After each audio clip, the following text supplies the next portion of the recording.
គ្រឹះនៃប្រាសាទបាយ័នមានប្រវែង80ម៉ែត្រ4ជ្រុងចេតិយដែលនៅចំកណ្ដាលមានកម្ពស់43ម៉ែត្រពីដី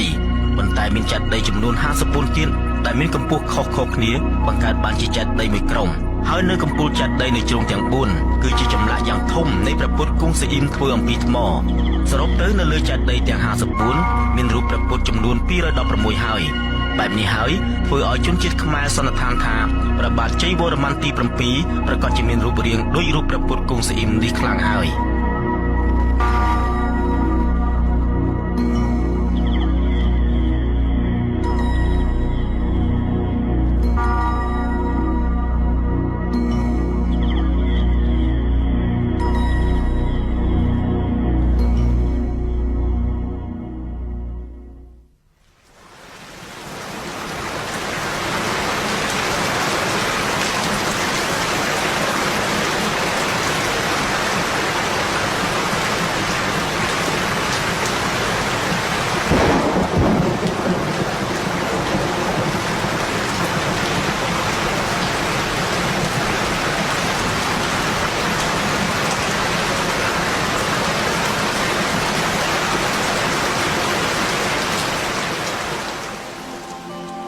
ទេវៈដែលបង្ហាញនៅក្នុងរូបចម្លាក់ថ្មទាំងនេះកំពុងញញឹម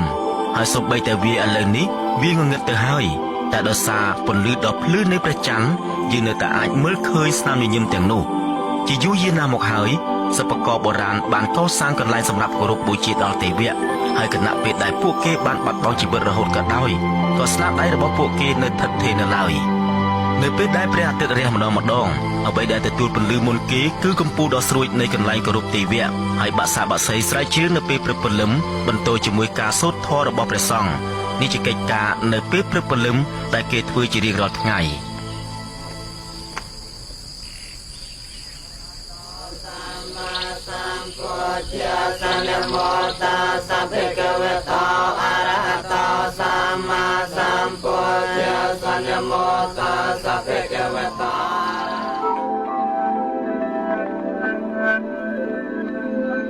ចម្លាក់ជាច្រើននៅលើជញ្ជាំងហើយនឹងសសរប្រាសាទនៅប្រាសាទអង្គរត្រូវបានគេអភិរក្ស